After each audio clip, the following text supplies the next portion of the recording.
team execution. Now, maybe you'd be more interested for me to teach you technical skills about business.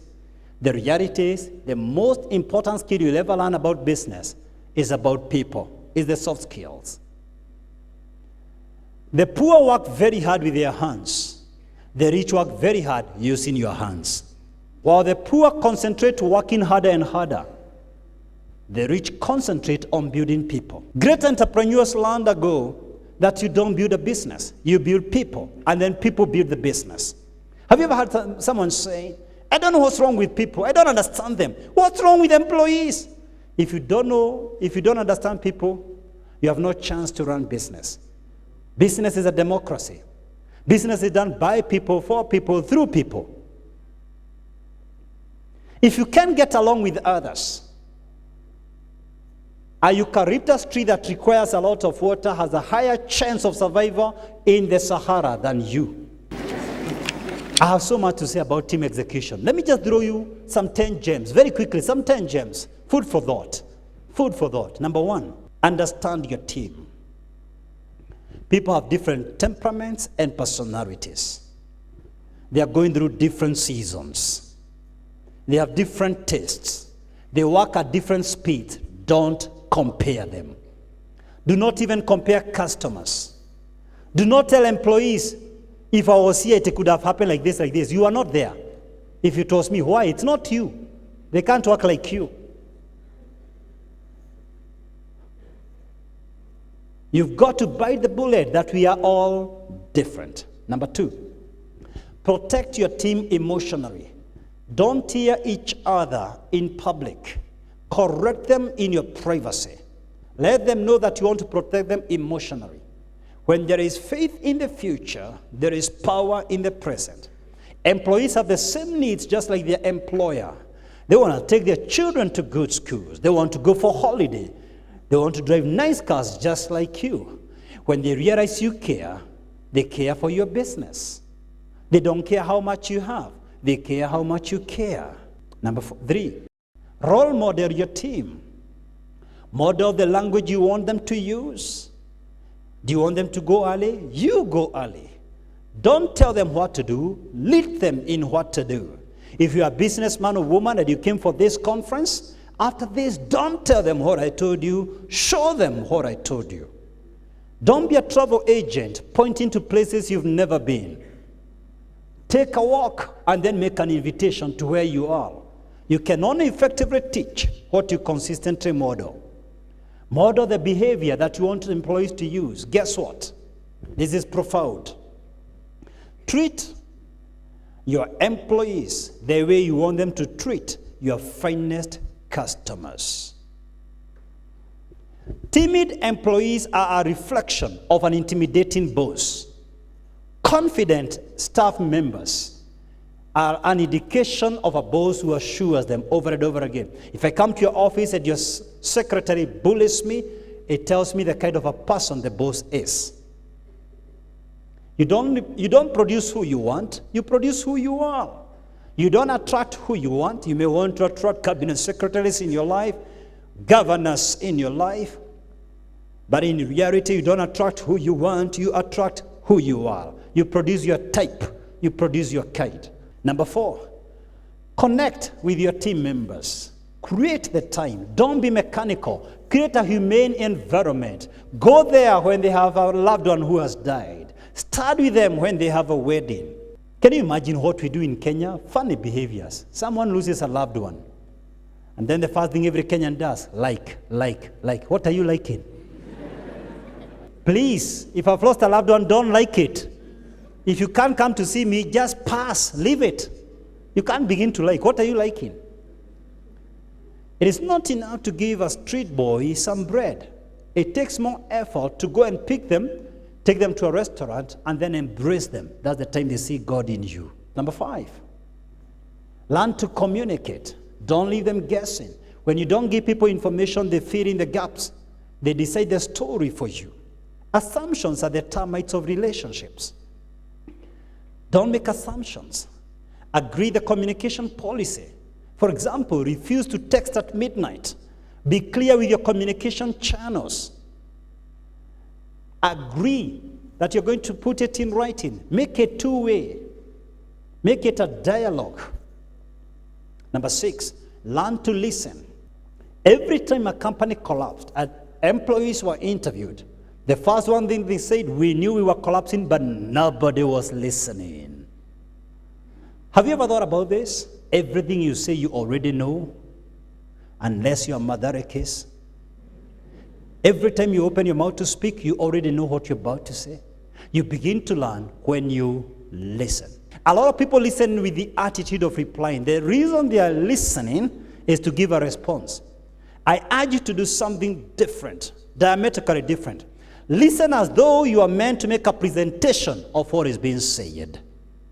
When you listen, you don't just hear what is being said, but you hear what is not being said. You get to know what they know, and then you identify the gaps. You get to know what they do not know. Number 7, empathize with your employees.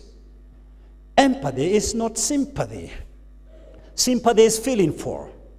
Empathy is feeling with another human being. Listening to the non-verbal cues, including body movements and gestures. Using questions to clarify whether you understand their emotions appropriately.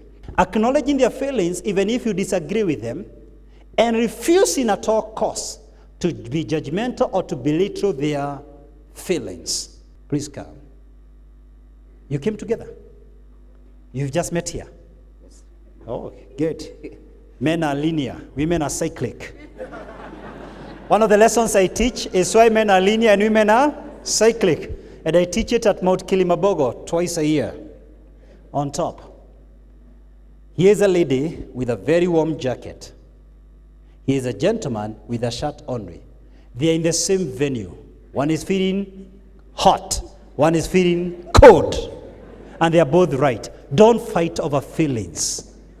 You know, there are a lot of couples who fight. We have just eaten. Why are you hungry? Excuse me? Are you carrying his stomach? Feelings are not positive. They are not negative. They are just feelings.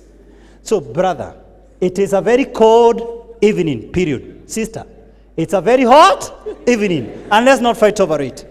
People are divorcing over feelings. We can be in the same place and we are having different feelings. Do not belittle any other person's feeling, even in your marriage, not even in the office. Is that okay? You miss it. Thank you. Thank you. Thank you very much. Are you number 8?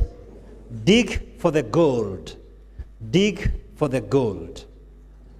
There is something good in every person. Look for the good. What we praise is more likely to flourish than what we condemn. There is no company that was put up by superhuman, but average men and women who are given an opportunity. You will get what you're looking for, I assure you. If you're looking for bad people, you will see it. If you're looking for fault, you will see it. You see, some people are gifted fault finders as though there is a reward for it. If you're looking for God, you'll see it. I used to teach at the University of Nairobi and JKUAT, both master's and PhD classes. And I used to start the classes on part-time basis. I used to start my classes by telling students what I'm about to tell you. When you're mining gold, you remove tons and tons and tons of dirt, but you don't go in there looking for the dirt. You go in there looking for the gold.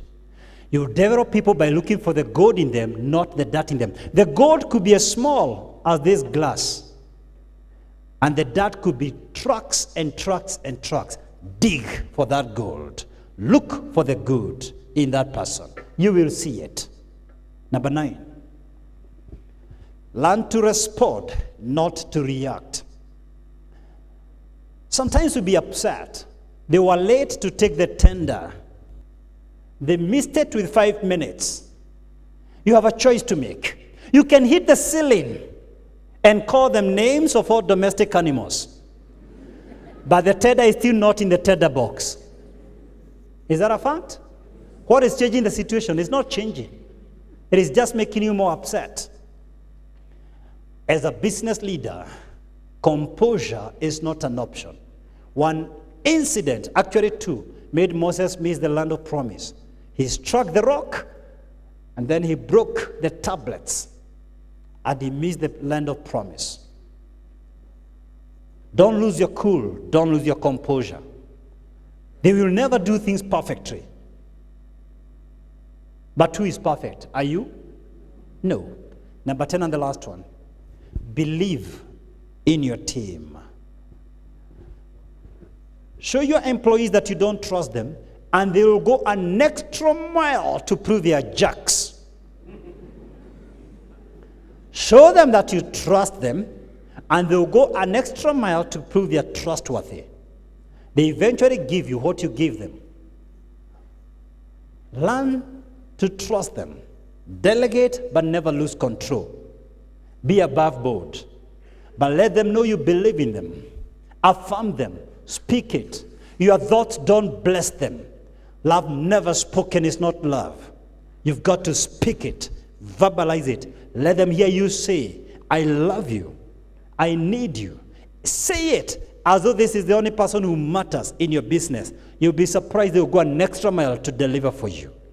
In all likelihood, before I give you the 10 sources of business funding, no matter how gifted you are, none of you will retain 10% of what I've spoken tonight in the next 2 months, no matter how gifted you are. This is my suggestion for you. I have a program which I normally sell at 10,000. It's done online. The same thing you've done right now, it's available online. Not YouTube. I know many of you listen to me on YouTube, but I normally sell them at 10,000. You cannot download it. You can only go through it online. Good news is this: you can study from your kitchen, from your sitting room, from your office, in the planes, in the trains, in the cars. The program is yours indefinitely. You can even study from your phone. Let's go to business funding. Can we go there?